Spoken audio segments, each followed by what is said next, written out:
오늘 2025년 2월 27일 WCDF 아메리카 예배를 시작하겠습니다. 제가 기도하고 말씀 같이 나누겠습니다. 하나님 아버지 감사합니다. 오늘 귀한 저녁 우리 WCDF 아메리카 예배로 함께 예배할 수 있도록 은혜 주셔서 감사합니다. 각처에서 우리에게 허락하여 주신 하나님의 사명과 또 생명을 구하는 귀한 일들을 감당하는 현장에서 하나님의 은혜를 기대하고 하나님의 역사를 바라며 함께 예배할 수 있도록 은혜 주셔서 감사합니다. 하나님 말씀으로 무장하고 또 기도로 은혜를 구하고 성령의 역사로 우리 삶 가운데 임하시는 하나님을 노래하게 하시고 또 그 하나님을 마음껏 우리 삶 속에서 누리며 또 찬송하는 주인공들이 되게 하여 주시되 우리를 통하여 하나님께서 기뻐하시는 한 생명이 살게 되는 놀라운 역사가 있게 하여 주옵소서. 하나님, 우리가 우리의 뜻대로 한 생명을 살릴 수 있다면 얼마나 좋겠습니까? 그런데 아버지 그 일이 하나님의 있음을 고백합니다. 그래서 하나님을 쫓아 저희가 순종하며 길을 가기를 원합니다. 오늘도 말씀의 은혜를 더하여 주시고 함께 예배하며 하나님을 바라고 기대할 때 놀라운 은혜를 허락하여 주옵소서. 이 자리에 참석하지 못한 우리 공동체들 기억해 주시고 어디에 있든지 영육의 강건함으로 붙잡아 주시며 건강으로 인하여 하나님의 나라 일이 방해받지 않도록 성령 충만케 하시고 강건함 주시고 또 물질의 어려움도 없게 주옵소서. 감사드리고 예수님의 이름으로 기도합니다. 아멘. 오늘 말씀은요, 다니엘서 6장 10절인데요. 지금 결단의 사람 계속 말씀을 나누고 있는데 오늘은 세 번째 다니엘에 대해서 같이 나누기를 원합니다. 창문을 열고 전에 하던 대로 라는 말씀의 제목을 가지고 말씀의 은혜를 나누겠습니다. 제가 본문 말씀 읽겠습니다. 다니엘이 이 조서의 왕의 도장에 찍힌 것을 알고도 자기 집에 돌아가서는 윗방에 올라가 예루살렘으로 향한 창문을 열고 전에 하던 대로 하루 3번씩 무릎을 꿇고 기도하며 그의 하나님께 감사하였더라. 아멘. 우리가 잘 아는 것처럼 다니엘 그러면 정말로 엘리트 중에 엘리트 그럼에도 불구하고 그가 가지고 있던 모든 것을 하나님의 영광을 위해서 온전히 사용했던 사람 우리가 이렇게 잘 알지요. 근데 오늘 본문 6장 10절 말씀은요. 다니엘의 황혼기, 완전히 노년기에 일어났던 일이에요. 그런데 이때도 보면 다니엘이 하던 습관이 있었습니다. 그게 뭐냐면 하루 3번씩 무릎을 꿇고 기도하고 하나님께 감사하는 것이었어요. 하나님께 감사하고 하나님께 기도하는 그 삶을 변함없이 살았다는 거죠. 우리가 다니엘서 1장 4절에 보면 이때가 유다를 침공한 바벨론으로부터 유다가 1차 포로로 많은 사람들을 이제 잡아가게 되는 그런 1차 포로로 잡혀가는 시기였습니다. 그때 4절에 보니까 곧 흠이 없고 용모가 아름다우며 모든 지혜를 통찰하며 지식에 통달하며 학문에 익숙하여 왕궁에 설만한 소년을 데려오게 하였고 그들에게 갈대아 사람의 학문과 언어를 가르치게 하였고 그랬습니다. 그래서 대개 지금 이때의 다니엘의 나이가 약 한 10대였을 것이다. 10대 청소년이었을 것이다. 이렇게 생각을 합니다. 그래서 다니엘이 이때에 포로로 잡혀가서도 다니엘은 하나님과의 관계를 이미 가지고 있었어요. 8절에 보니까 다니엘은 뜻을 정하여 왕의 음식과 그가 마시는 포도주로 자기를 더럽히지 아니하리라 하고 자기를 더럽히지 아니하도록 환관장에게 구하니 그랬습니다.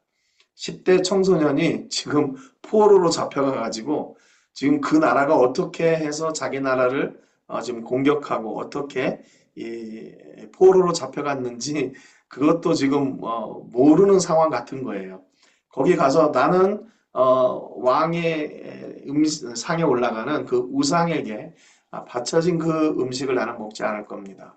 그리고 나는 하나님이 나를 정결케 하시는 나는 그것을 먹을 겁니다.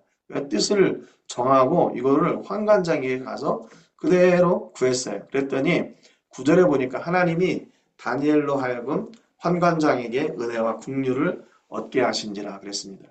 이 10대 청소년이 그가 결정하고 결단하고 그 결정한 뜻을 하나님 앞에 이렇게 보였을 때 하나님이 그 일을 할 수 있도록 책임져 주시고 그 일을 이룰 수 있도록 은혜와 긍휼을 베풀어 주셨어요. 그래서 그 길을 열어 가셨습니다. 우리는 가끔 하나님의 말씀을 듣고 어떤 상황 속에서 하나님의 은혜를 많이 누리죠. 야, 내가 이번에 너무 큰 은혜를 받았다. 너무 큰 말씀에 도전을 받았다. 이렇게 은혜를 받는 데는 우리가 참 은혜를 잘 받는 것 같아요. 그런데 은혜를 받고 나서 이제 어떻게 해야 되냐면 그것을 받은 은혜대로 사는 삶의 현장이 있어야죠. 지금 다니엘도 자기가 나는 이 왕의 음식으로 나를 더럽히지 아니할 것이다 라고 하는 마음은 가졌는데 막상 이것을 누구한테 얘기를 해야 되는데 이게 두렵고 또 환경이 또 낯설고 이러다 보니까 이거 안 되겠는데 그리고 안 했더라면 지금 하나님께서 그 길을 열어가시고 환관장에게 은혜와 긍휼을 베푸셔서 그 일을 하게 하셨을 텐데 그 일이 이루어지지 않았겠죠. 근데 여러분 우리가 결단하는 것도 중요하지만 그 결단하는 대로 믿음으로 나가서 행하는 것도 너무 중요한 거죠. 그래서 하나님은 우리가 믿음으로 결단하고 나갔을 때 하나님은 그 길이 우리에게 선한 일이 되도록 은혜와 긍휼로 그 길을 열어 가신다는 것을 이 다니엘을 통해서 보여주는 거예요. 그래서 이 실제로 그들이 정한 대로 왕에게 바쳐진 음식을 먹는 사람들, 또 왕에게 바쳐진 음식을 먹지 않는 사람들이 나누어졌죠.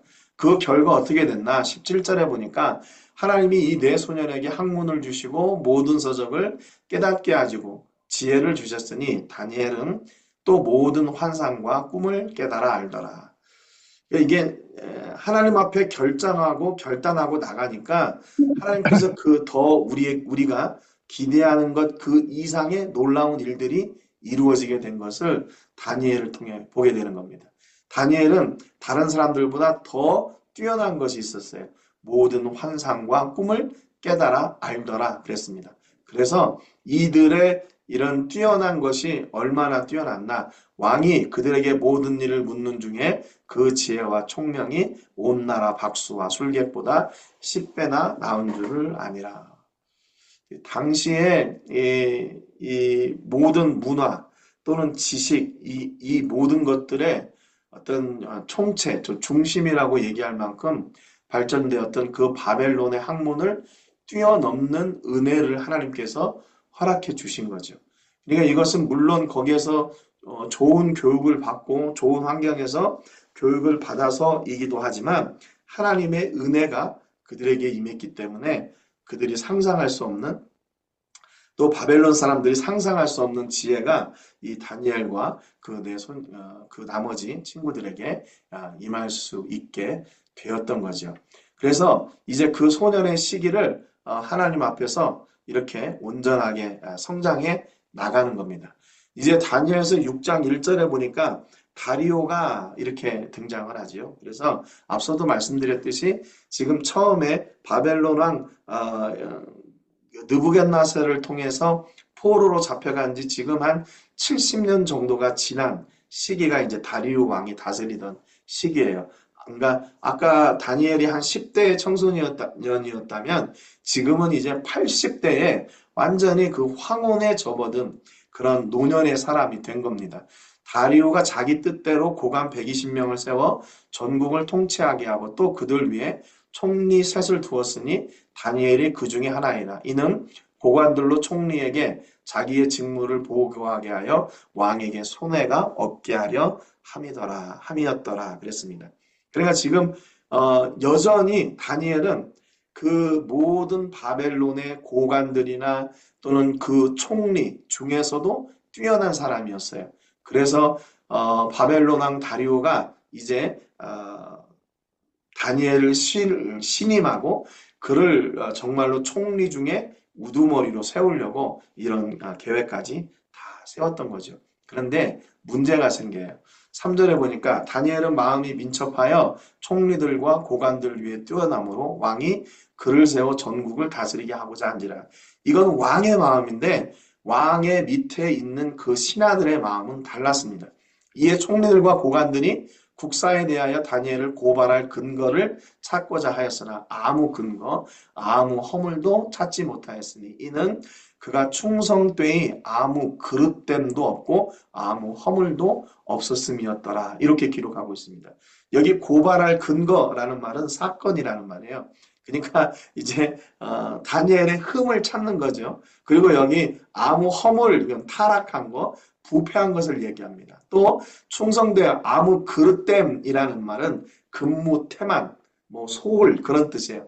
그러니까 공직자의 자리에서 어떻게 보면 눈에 띄는 그런 그 실수들, 또 눈에 띄는 그런 허물들이 얼마나 많겠습니까?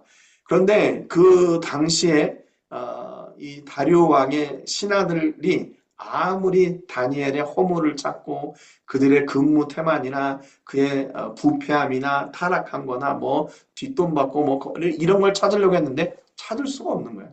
아무 허물도 찾을 수가 없었어요. 그래서 이 사람들이 이제 생각하기를 그러면 한 가지 다니엘이 가지고 있는 그 약점 한 가지가 뭔가 그것은 하나님을 섬기는 건데 그것을 이용해야 되겠다.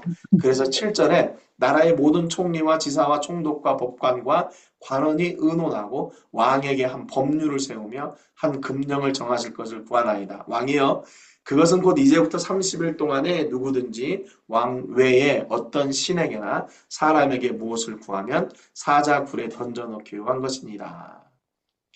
이것을 이런 계략을 짜는 사람들이 누구냐? 모든 총리, 지사, 총독, 법관, 관원. 그러니까 이 사람들이 정치적으로, 뭐 경제적으로, 법률적으로 다 이렇게 통틀어 본 거예요. 그래서 어떻게 하면 다니엘을 빠져나올 수 없게 다리오 왕도 이 다니엘을 이렇게 용서할 수 없게 탁 올가맬 수 있는 그런 뭐가 있을까? 그러다가 이제 다른 신이나 사람에게 구하면 사자굴에 쳐넣기로 하자. 이 결정을 하게 되고 이것을 왕에게 가서 이야기합니다. 그런데 이것을 알고도 다니엘이 이 조서에 왕의 도장이 찍힌 것을 알고도 자기 집에 돌아가서는 윗방에 올라가 예루살렘으로 향한 창문을 열고 전에 하던 대로 하루 3번씩 무릎을 꿇고 기도하며 그의 하나님께 감사하였더라 그랬습니다. 다니엘은 이미 모든 걸 다 알았어요. 그러니까 여기서 만약에 걸리면 누구라도 봐서 이것을 고발하게 되면 자기는 이제 영락 없이 사자굴에 들어간다. 이걸 아는 거죠. 그럼에도 불구하고 창문을 열고 전에 하던 대로 그대로 합니다. 하루 3번씩 무릎을 꿇고 기도하며 그의 하나님께 감사했더라 그랬어요. 그런데 여기 11절에 보니까요. 성경에 참 그 재미난 표현을 썼어요. 그 무리들이 모여서 다니엘이 자기 하나님 앞에 기도하며 간구하는 것을 발견하고 그랬습니다. 이게 무슨 얘기냐면 이제 창문 너머로 담 너머로 다 이렇게 올라가서 보는 거예요. 다니엘이 뭐 하고 있나? 저 사람 저 시간이면 맨날 올라가서 기도하던데 뭐 하고 있나? 지금으로 말하면 이제 쌍안경 가지고 이렇게 다니엘의 집을 정탐하는 거죠. 다니엘이 그렇지 또 저기 올라가는구나. 저 또 창문을 여는구나. 그리고 저기에서 예루살렘을 향해서 자기 하나님을 부르고 또 기도하는구나. 이걸 다 잡아낸 겁니다. 그러니까 지금 이 무리들이 모여서 이 무리들이 누구냐면 요 앞에 있는 이 사람들이에요. 총리들, 고관들, 예. 그리고 지사와 총독과 법관과 관원들. 이게 지금 얼마나 고위 공직자들입니까? 아마 그 당시에는 입는 옷도 다르고 그들과 함께 딸려다니는 시종들 뭐 이런 것도 많을 건데 그 사람들이 모두 그 다니엘의 집을 주시하고 있는 거예요. 그러니까 이게 얼마나 어리석은 일입니까? 그러니까 이걸 성경이 그렇게 저는 이 글을 읽으면서 굉장히 구약도 이렇게 하나님이 위트 있게 성경을 쓰셨구나. 그 무리들이 모여서 뭐 오물에조물에 모여가지고 다니엘을 막 보는 그런 모습을 상상하게 되는 거죠. 그럼에도 불구하고 다니엘은 그들의 시선이나 그들의 모함이나 그들의 공격에 대해서 전혀 상관하지 않고 여전히 하나님 앞에 기도하고 하나님 앞에 감사하는 겁니다. 그러니까 지금 이 습관은 언제부터 온 건가? 그가 10대 때부터 지금 80대가 넘어간 지금 이 시기까지 변하지 않고 하나님 앞에 늘 기도했던 거예요. 지금 이스라엘이 아니라 다른 이방 나라에 잡혀와가지고 포로로 잡혀와가지고 자기의 나라를 그리워하면서 그 땅을 위해서 또 자기 삶을 통해서 역사하시는 하나님을 보면서 기도하고 감사할 것이 있었겠죠. 감사의 기도를 드리는 겁니다.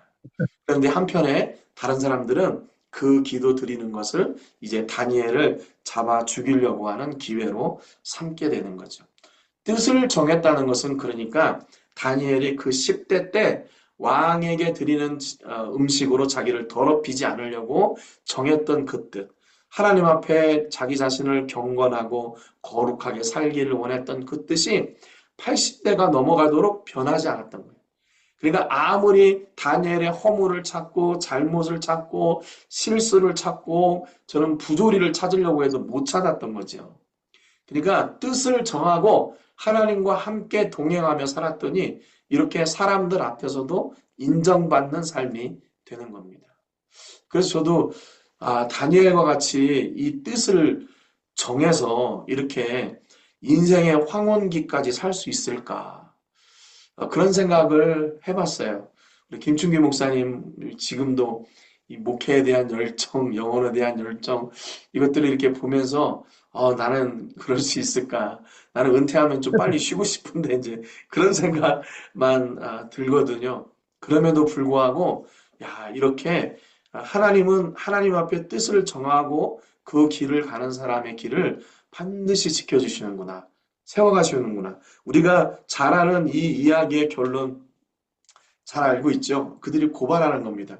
그들이 왕 앞에서 말하여 이르되 왕이여 사로잡혀온 유다 자손 중에 다니엘이 왕과 왕의 도장에 찍힌 금령을 존중하지 아니하고 하루 3번씩 기도하나이다.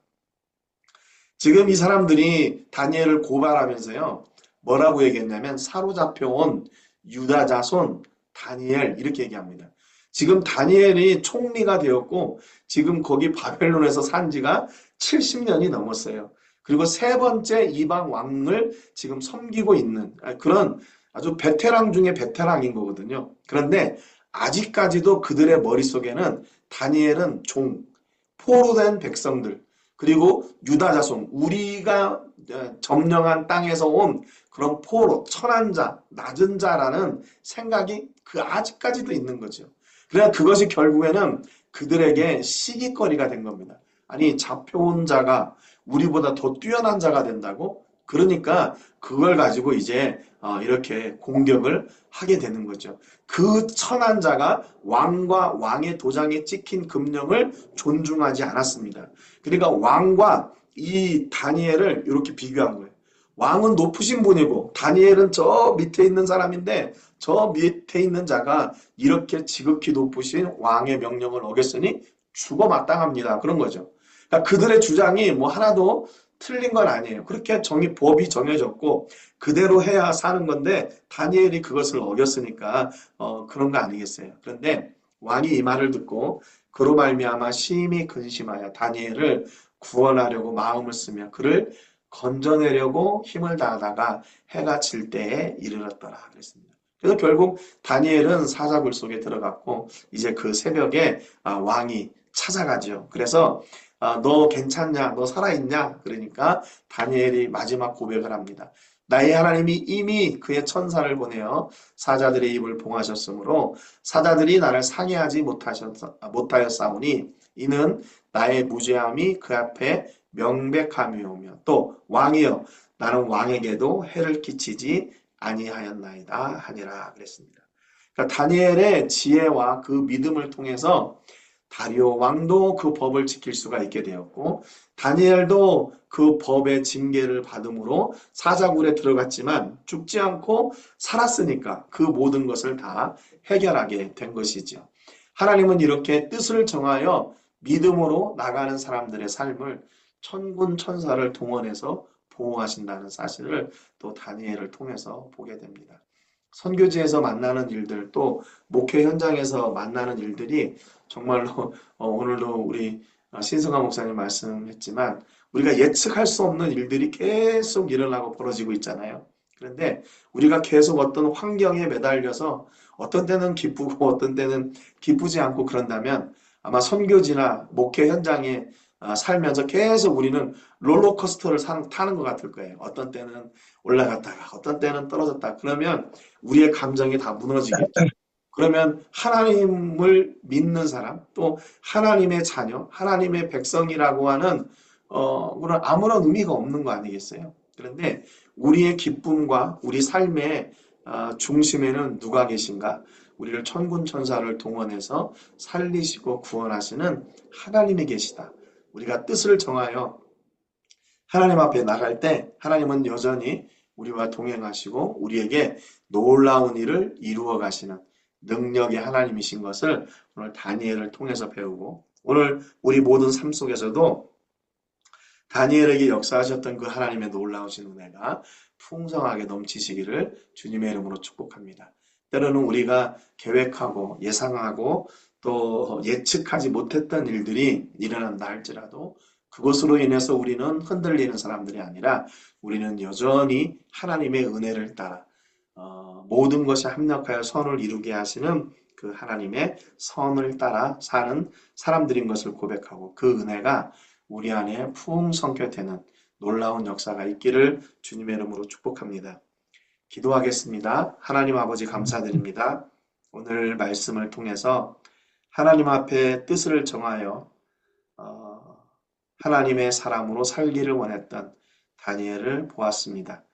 그가 10대 때여도 20대, 30대, 40대, 인생의 황혼인 80대가 넘었을 때에도 그는 여전히 하나님과 동행하는 사람이었고, 하나님을 찾는 사람이었고, 하나님께 기도하는 사람이었고, 범사에 감사하는 사람이었습니다.